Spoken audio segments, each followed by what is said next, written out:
Radha Mandava Kunja Bihari.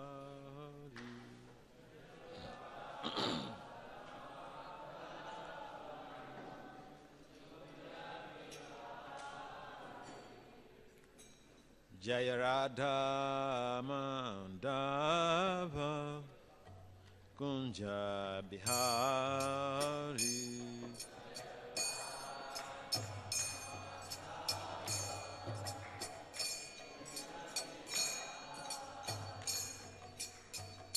Gopi Janavalabha Girivaradhari.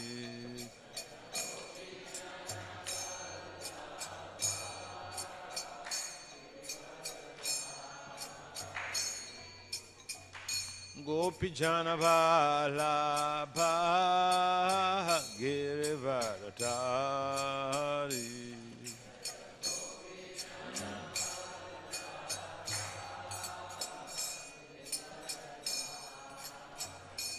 Yashodanandanam Brajajana Ranjana.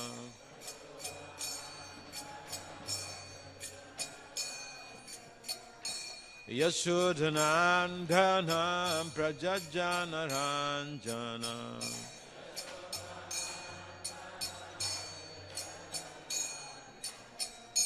Yashodanandana Brajajana Ranjana.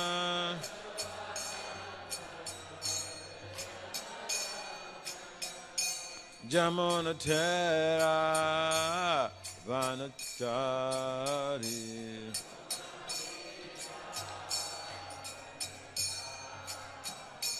Jamunatera Vanachari.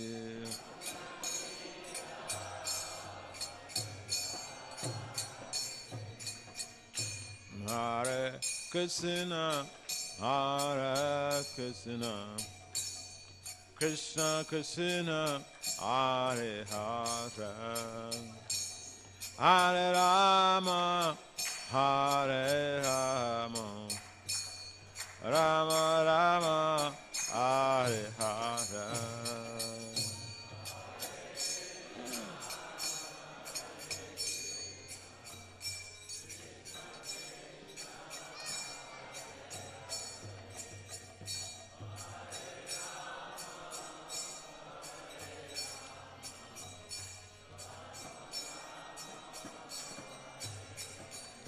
Hare Krishna, Hare Krishna, Krishna Krishna, Hare Hare, Hare Rama, Hare Rama, Rama Rama, Hare Hare.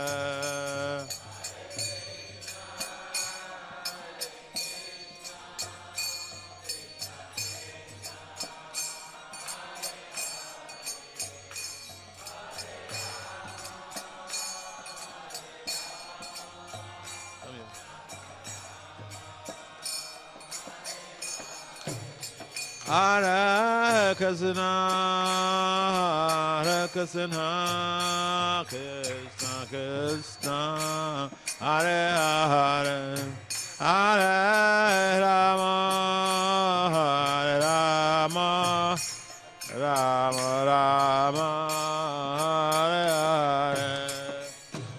Yeah, do you want to move the microphone? This is microphone just now. It's covering my face. Let it be as before.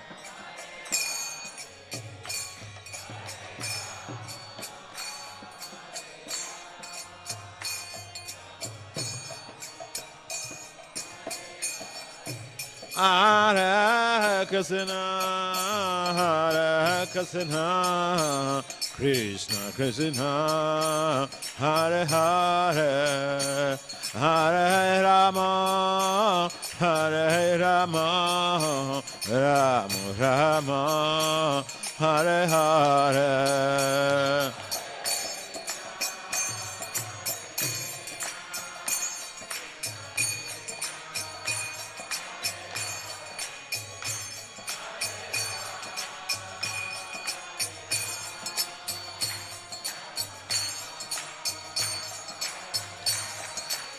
Hare Krishna, Hare Krishna, Krishna Krishna, Hare Hare, Hare Rama, Hare Rama, Rama Rama, Hare Hare.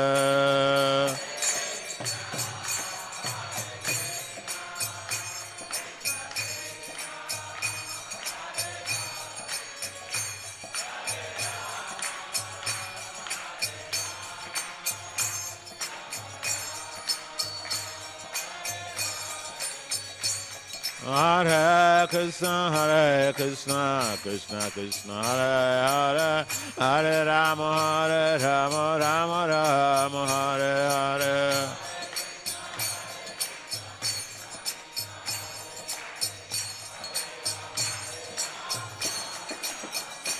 Hare Krishna, Krishna Krishna, Hare Hare, Hare Rama, Rama Rama, Hare Hare.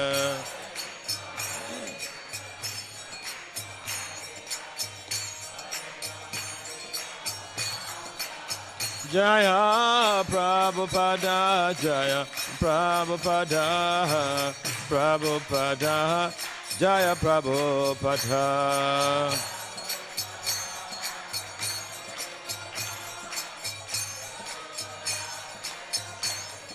Nitai go Hare Bha, Hare Bha, Hare Bha, Bha Hare Bha.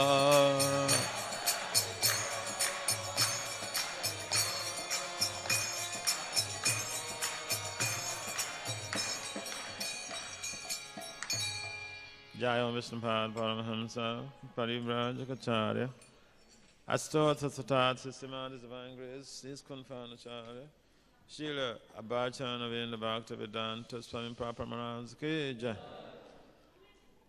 Ananta Koti Vaishnavina Ki Jai Namacharya Srila Haridas Thakur Ki Jai Prem Si Kahav Sri Krishna Chaitanya Prabhu Nityananda Si Advaita Gadadhar Sivasari Se Gaura Bhaktavena Ki Jai Si Radha Krishna Gopal Gopinath Syama Kunda Radha Kunda Giri Govardhan Ki Jai Shavindavan Dham Ki Jai Si Mayapanavadev Dham Ki Jai Si Jagannapura Dham Ki Jai Gangamai Yamunamai Ki Jai Samantha Tulsi Devi Bhakta Devi Ki Jai Samaveda Bhaktavena Ki Jai Nitai Gaur Premanandi.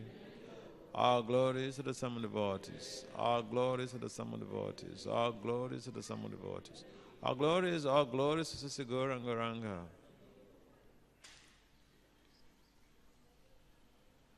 Om Namo Bhagavate Vasudevaya. Om Namo Bhagavate Vasudevaya. Om Namo Bhagavate Vasudevaya. Narayanam Namaskritya Naram Cheva Narottama Devim Saraswati Vyasa Tato Jaya Mudiraye Nastra Payesva Bhadrisu Nityam Bhagavata Sevaya Bhagavati Uttama Sloke Bhakti Bhavaitina Isike. So Shrimad Bhagavatam, Canto 5, Chapter 1, Text 41. The title of this chapter is The Activities of Maharaj Priravatra.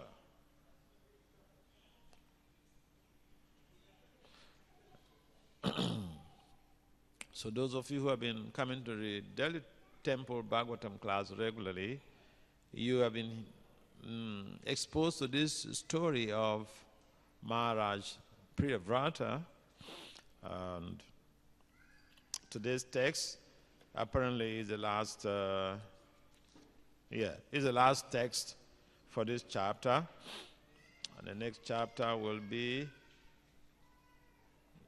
on the activities of Maharaj Agnidra, that is one of Maharaj Priyavrata's sons, who eventually took over.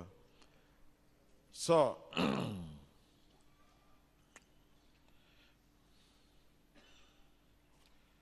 Bhamam Divyam Manu Samcha Mahitvam Karma Yojajam Yaschakre Nirayo Pamyam Purusanu Jana Priyaha Bhamam Divyam Manu Samcha Mahitvam Karma Yogajam Astakre Nirayo Pamyam Purusanu Jana Priyaha. Can someone try?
Mataji's.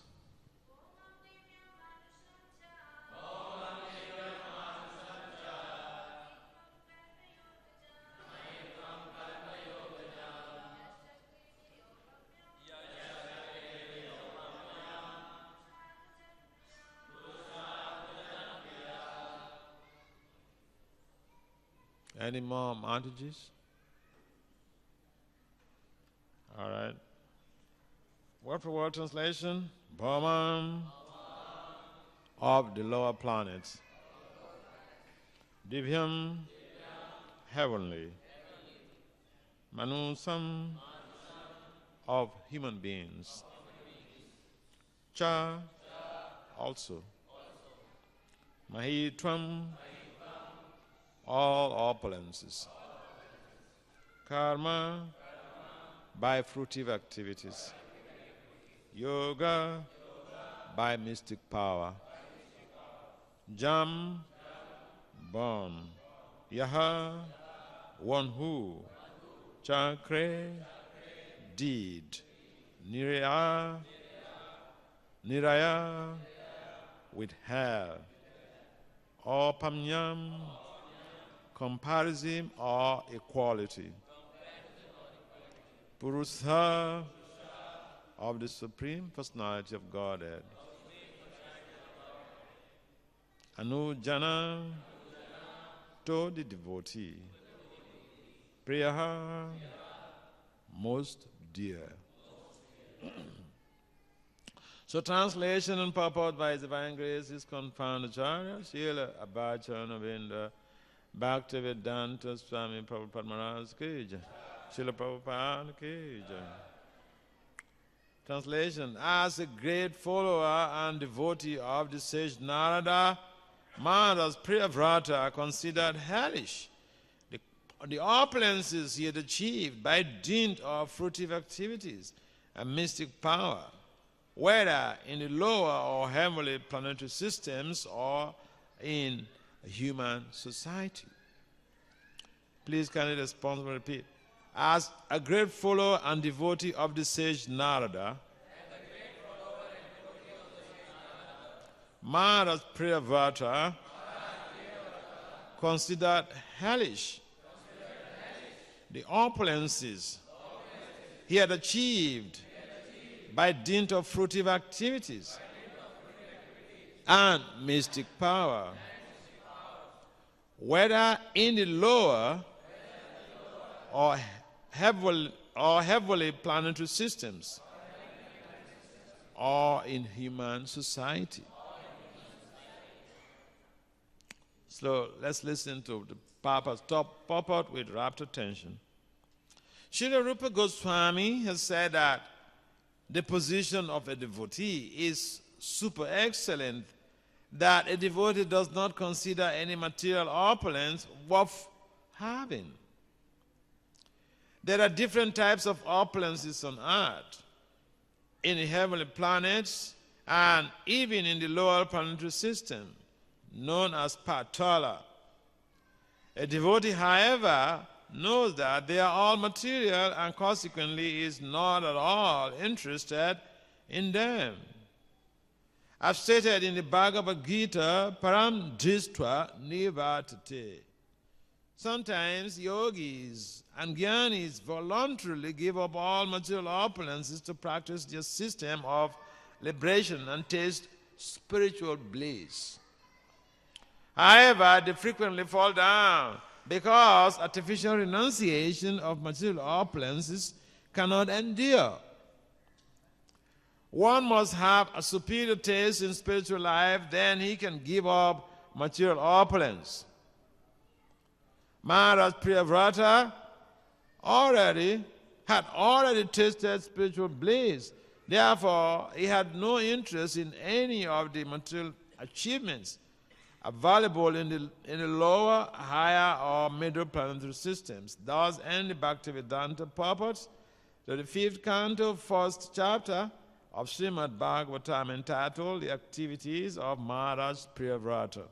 Om Agyana Timirandasya, Gyanajana Salakaya, Saksuru Meditam Jena Tasmai, Sri Gurave Namaha, Sri Chaitanya Manovistam, Stafitam Jena Bhutali, Swayam Rupam Kadamayam, Dadati Swa Padantikam, Vancha Kalpatari Vacha, Kripa Sunambhya Evacha, Patitanam Pavanabhyo, Vaishnavibhyo, Namo Namah.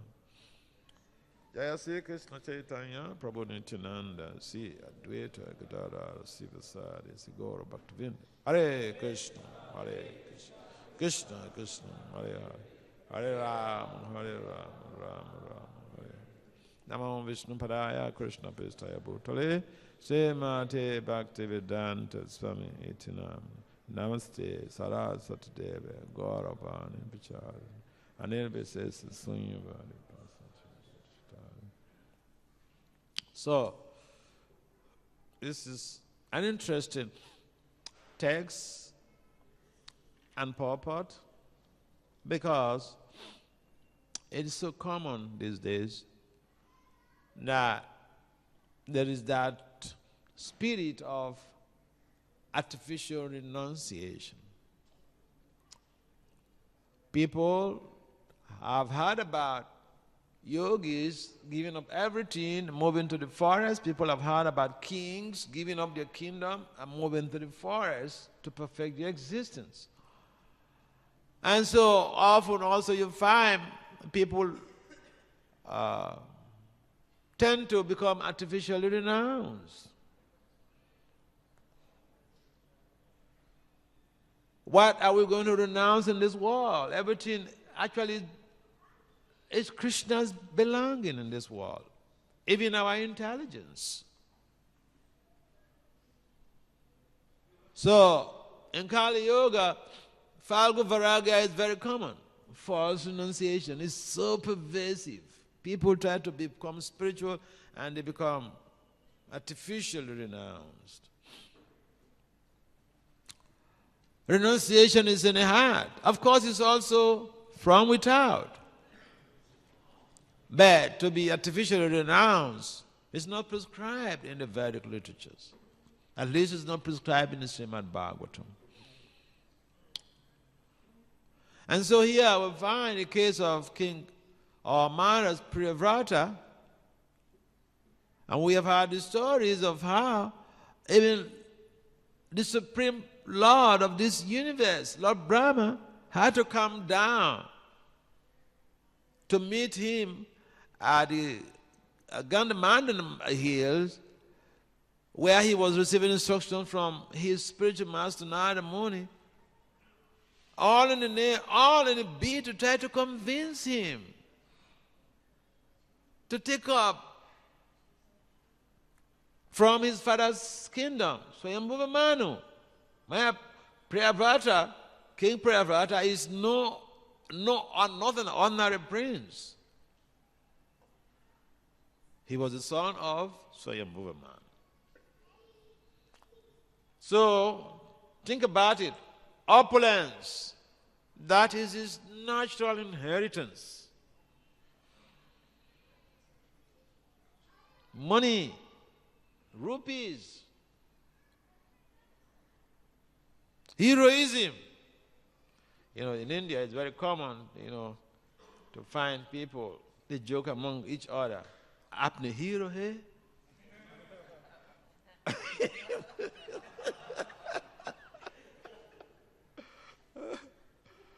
So people want to become heroes. But Priyavrata, he was being begged to take up the crown of the heroship or heroism. So he was not artificially renounced.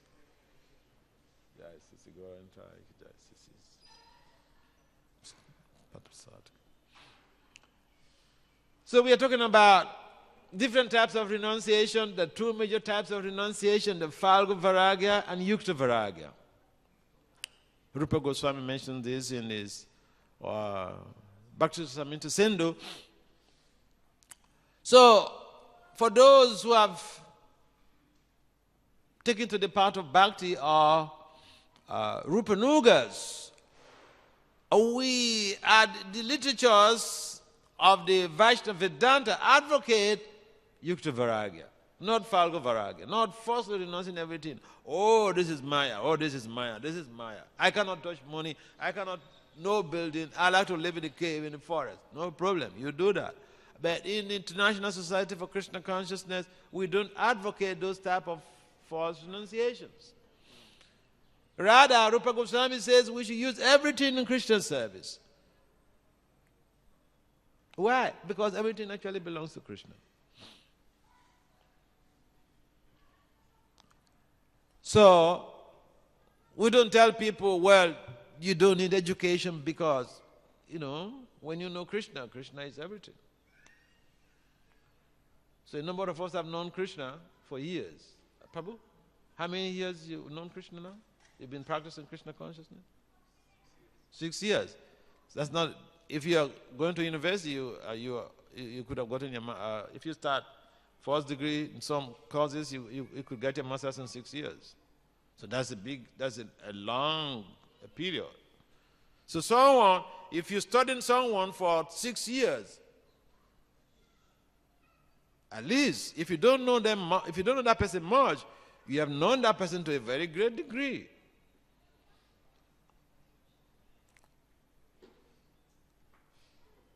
But the point is that when we come to Krishna consciousness, the idea is to be able to use whatever we have in Krishna's service with that higher understanding that Krishna actually owns everything, even our intelligence, he owns it. In fact, Krishna claims in the Gita that even of power, he is the prowess in man. Isn't it? I mean, like, Hiranyakasipu asked Prahlad, you small boy, I did everything to you to kill you. You couldn't be killed. So, where did you get this power? Where did you get this power? So, Prahlad simply, reiterated indirectly what Krishna mentions in the Gita.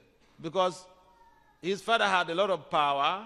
It seizes, the position of the demigods, push the demigods away, loot their boots, conquer the demigods. So he was very powerful.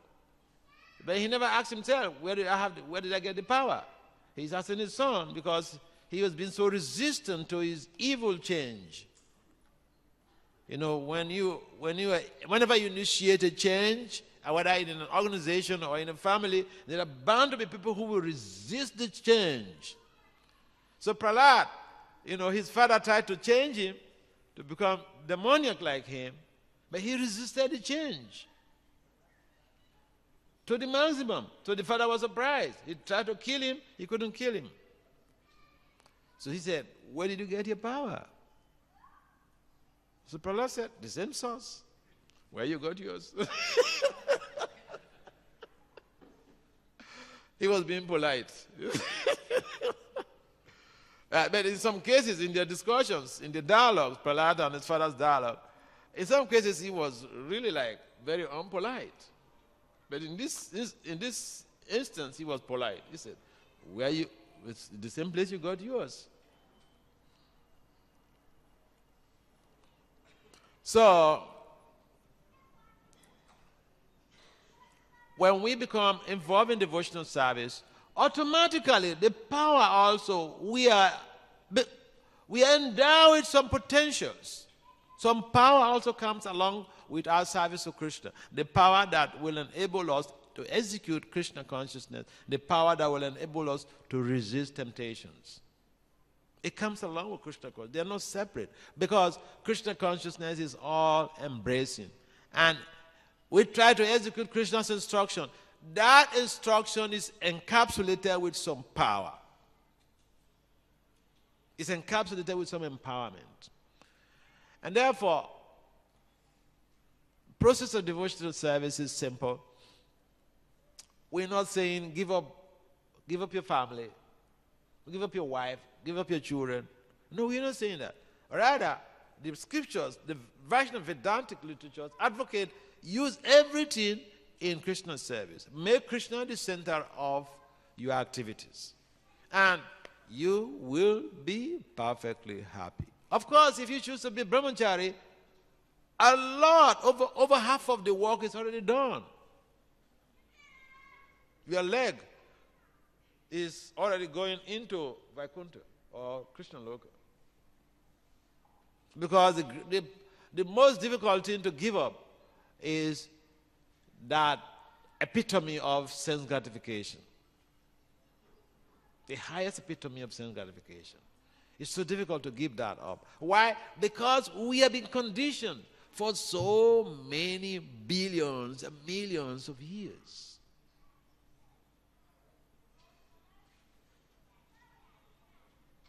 What do we understand by conditioning?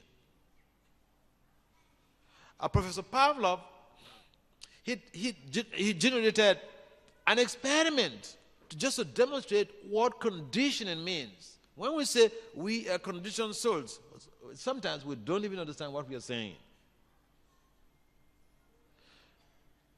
Now, Pavlov, this is a scientist who demonstrated what conditioning means. In his experiment, a dog was put in a cage. The dog was being fed. Each time they want to feed the dog, they ring a bell.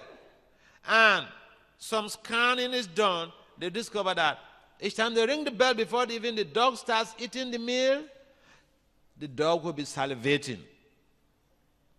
So the dog becomes conditioned to eating based on arousal from ringing a bell. And now he went on in his experiment to demonstrate how even without food, just by ringing the bell, the dog didn't see any food, he'll be salivating. That is the meaning of conditioning. We'll be conditioned to materialistic life for billions of years. The body has been adjusted to that. The subtle body has been adjusted to that. The mind, the intelligence They have all been adjusted to that. Our emotions have been adjusted to that. And so when even we are told, no, this is not the proper thing, we say yes. But then we go into the improper thing. That is conditioning. So sometimes we think that devotional service is so cheap because we are performing it. We think it's so easy. And very often devotees fight with family members. They create animosity or some fracas in the family. But it's not so easy. If it is not so easy, what is the population of Delhi? Yes? What's the population of Delhi? 2 crore. How many people do we have on Sundays or at our programs, even during festivals? So we can't measure, we can't relate that to the population of Delhi. So if it is so easy, everybody would have taken it up. People have been conditioned in different ways. Therefore, we have to understand that to give up opulence, to give up sense gratification, to take to devotional service, it isn't that cheap and easy.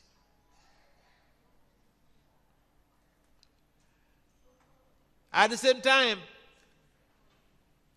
someone who has so much of opulence just gives it up, runs away from it. He abandons it. Why? He sees the implications in it. Even on royal roads, even on an express road, there could be an accident. Material opulence is like that. Once you're swimming in material opulence, there's nothing wrong with material opulence. Let's get these points clear. There's nothing wrong. Prabhupada wanted opulence to serve Krishna. So we can't say, oh, money is bad. No, money is not bad. We can't even say, oh, beauty is bad. No, beauty is not bad. So whatever opulence we have, there are 6 major opulences. So all of these opulences, we can use them. Whether we have knowledge, we have fame, we have money, we can use all of these. And even renunciation, for you to be renounced, that is an opulence on a higher dimension. Because if we don't have anything, for instance, if we don't have any food to eat, and then we're fasting on Ekadasi, it's fine. But you have so much of food to eat, and then you say, no, today I'm not going to eat. Today is Ekadasi. That is good. That is a powerful renunciation, powerful sense of renunciation. But if I don't have anything to eat and I say, I am fasting. No, I am not fasting. I don't have anything to eat.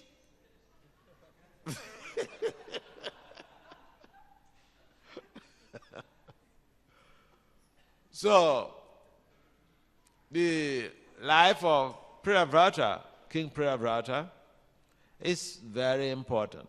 It shows how someone could be swimming in an ocean of opulence.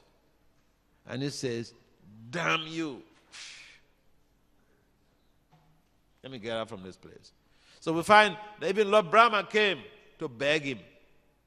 Not just to give him an order. Lord Brahma, I read it through, and then Lord Brahma was persuading him. Lord Brahma is the epitome of persuasion. So he didn't come just directly to tell him, hey, I am Lord Brahma. You have to take up the kingdom, okay? No, he didn't do that. He started preaching indirectly, and then, he entered here, entered there. This is called tactfulness. A number of us, we could really make the whole world Krishna conscious, but we are not tactful. We want to go and tell everybody, Sarva Dhamma Parita Jamame Kam Taranam Vraja Aham Tram Sarva Papebyo Moksha Yishami Masucha. You have to surrender to Krishna, or you're damned, you go into hell. You worshiping demigods? You just abandon that, surrender to Krishna. Just now.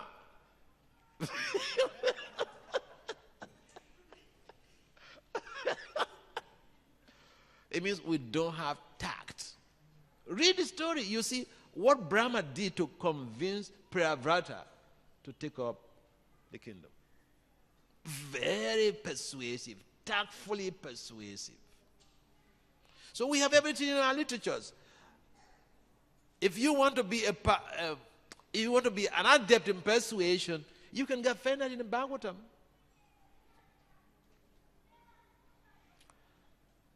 Persuasion is a very high-powered skill in building relationships, in building communities. And we have a spiritual community. We are living in a community. We need persuasion, the skills of persuasion. So we should read, see what Brahma did.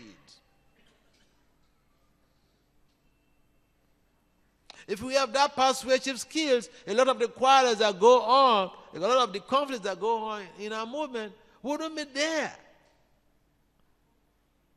Because here, Lord Brahma came in to persuade Priyavrata to do something that Priyavrata initially didn't want to do.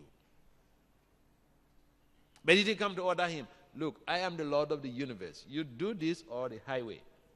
He didn't do that. So opulence. What are the 6 opulences? Yes? Knowledge, all knowledge. That is with Krishna. Krishna is all knowledge. I mean, those opulences of Lord Krishna, Krishna has them in full. But we, in the material world, we do possess a little bit of those opulences. So yes, knowledge, renunciation, yes. Power, beauty, fame, wealth, renunciation.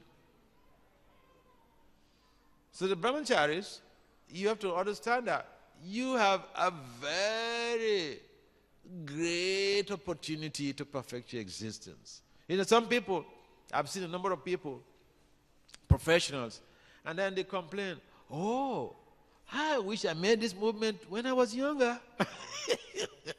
I wish I made this movement before now.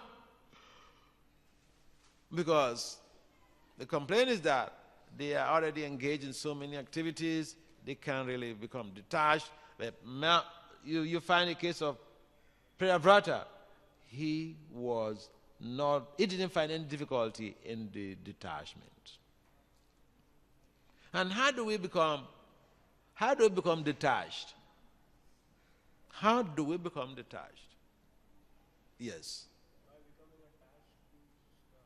Becoming attached to Krishna. But how do you become attached to Krishna?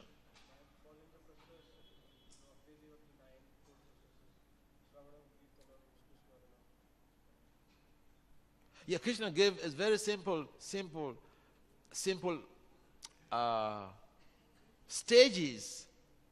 The primary stage of becoming attached. What? Who can tell us? Yes. That is correct, but what exactly did Krishna say in the Gita?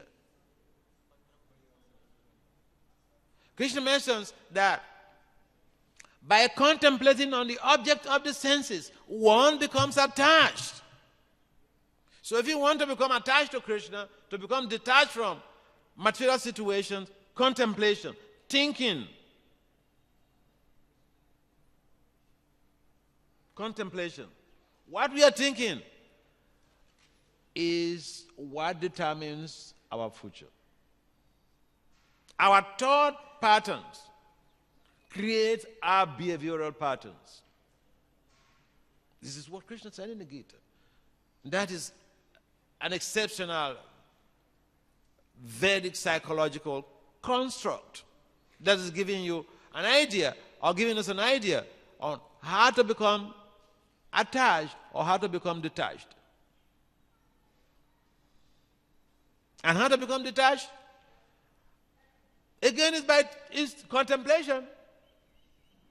But then, here the contemplation could be, you see the evil. You see only the evil of it. A devotee is supposed to see the good side of everything, okay? But here, if you want to be detached, then you have to see the evil of that very situation so that you don't get yourself entangled. If you are thinking about the good side only, it's so easy to get attached to it. But if you're thinking about the evil that's associated with it, the repercussions that will come with that, with your actions, then you think, whoo. So prayer what I was thinking, kingdom is just an entanglement. So he took shelter of Narada Muni. So he was an adept devotee of the Lord. But then there was a need for someone to take over. This is called leadership transition, succession planning or succession plans. And Lord Brahma has to also to play a role in that transition, leadership transition from Swayambhuva Manu to Prabhupada. And this is again, they look like simple constructs. I'm writing about a 200 paperwork on transition leadership. So what we're talking now, it looks like a simple thing. But these are heavy subject matters, even in the schools of management. So we have the stuffs, and it seems for us that we just tell the story and then we'll go away. Yes, we get purified. But how would we relate all of these bulk of works written down for us to digest? How do we sell this to the people who are not coming to our temples? So again, some of us need to really become more in-depth. Like Rupa Goswami says, we have to scrutinizingly study the scriptures, the literatures. And so, Prabhupada Maharaj is a good example for anybody who is in opulence and is finding difficulty to become detached from his opulence. If you are a son of Swayambhuva Manu, Swayambhuva Manu is not just the president or prime minister of India or president of the United States.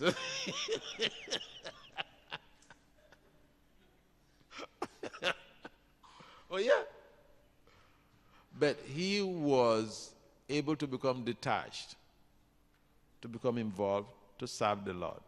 See how service to Krishna is so attractive. So there are a lot of things to learn from this text. An important thing for us is that we can use everything in Krishna's service, including whatever opulence we have. If we are very intelligent, we should use our intellect to serve the Lord. If we are beautiful, we should use our beauty to attract people to Krishna consciousness. If we have the resources, the money, we should use those resources in helping to facilitate the expansion of the mission of Lord Chaitanya's movement, the mission of Prabhupada. Because ultimately, whatever we do is to facilitate the achievement or attainment of our own individual and collective goals and mission. And our goals in our devotional culture will be expedited, will be facilitated when we create strategies to be able to enhance the fulfillment of those goals.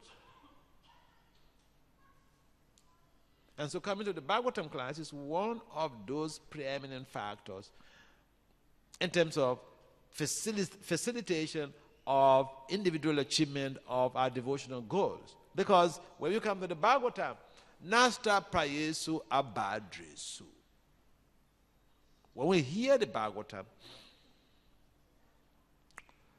all those impediments to our devotional culture could become cleansed. So this is the beauty of the Bhagavatam. When we are doing something, we should understand why you have to do this. Why? For what reason? This is why we have to do it. It's for our purification. Knowledge is there, But it also, just by hearing the Bhagavatam or by speaking the Bhagavatam, we get purified. The speaker, the hearer, they both get purified. So, there's no problem. We should become Rupa Nugas, follow the footsteps of Rupa Goswami, use all of the opulences we have acquired on this planet in serving the Lord. And we will not be entangled in whatever way in material enjoyment. We will become good followers of Priyavrata Maharaj. Are there some comments, some questions? Yes? Any comments or questions? In the absence of, okay.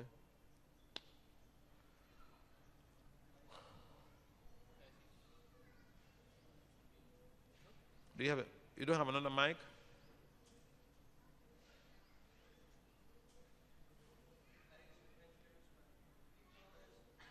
You cannot ask him to speak loud because he's not a microphone. His head is not good and you ask him to speak loud. He's not a microphone. I remember what Prabhu, what's his name? I can't remember his name. What Prabhupada Sapol. He's sick. He was giving a class in Mayapur. And then he was, because he doesn't have even the strength, he was just speaking so lowly, and somebody was saying, "We're not hearing you." He said, "But this is all I can do."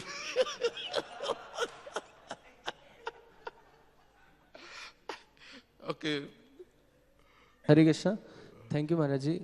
Maharaji, I was just wondering, like, if you could share something about, like, what was your most memorable moments with His Holiness Bhakti Tirth Swami Maharaj? Oh, you will not like it.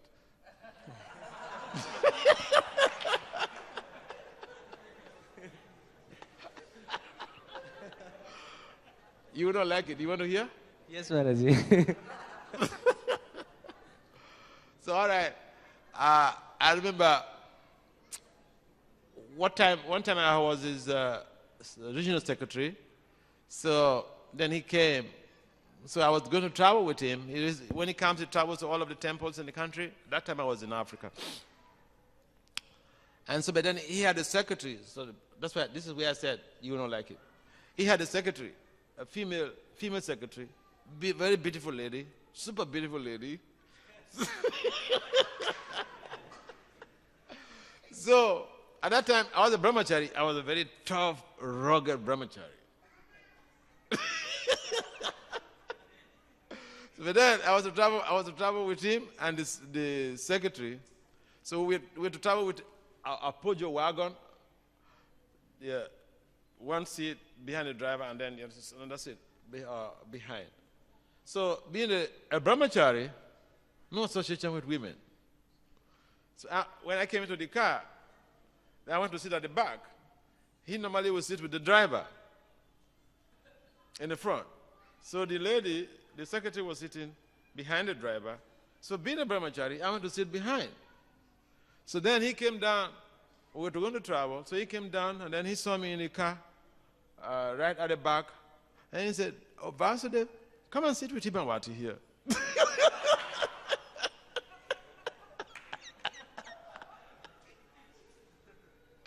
So I sat with that lady, his secretary, all through the journey. We were going to different temples. Okay. So that is a memorable experience.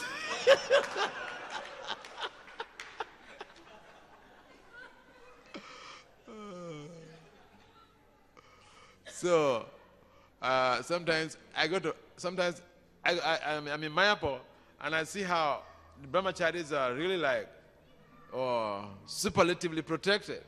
There are barricades here and there. You can pass through even the road and all these things. Women, you cannot. So it is good, but the point is, if you have to go out to the west to preach, what do you do? Okay, suppose you're sitting in an airplane, and there are 3 seats in the airplane. You're sitting right here, and on this side there's a beautiful white lady. On this side there's a beautiful light. You tell the airline attendants that, hey, come here. I'm a brahmachari. Get these people out of this place.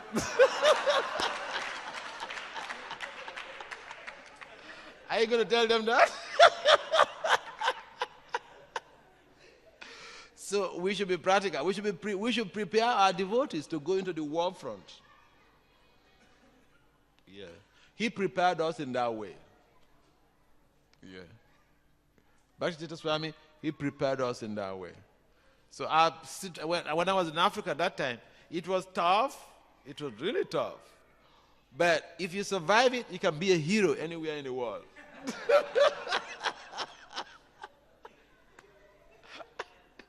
Yes, bro.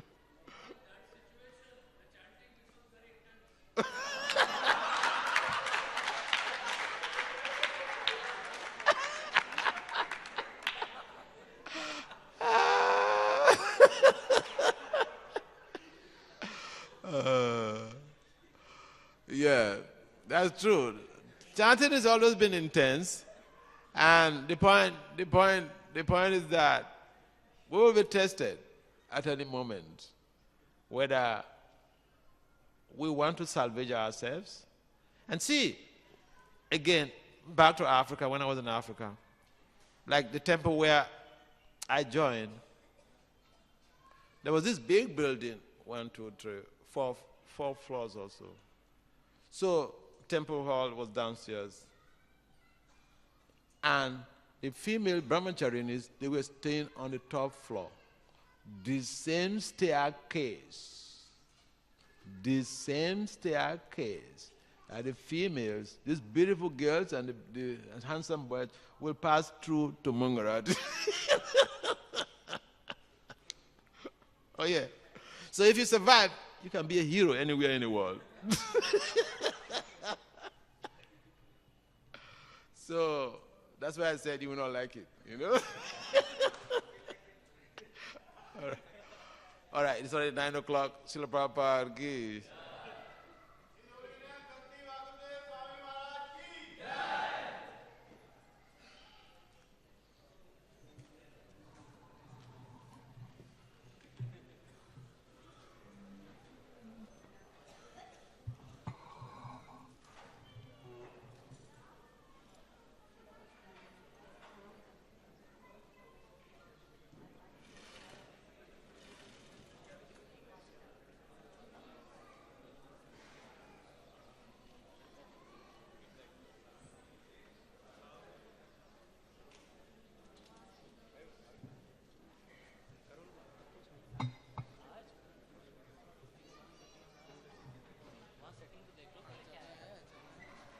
Setting तो हो ही जाएगा।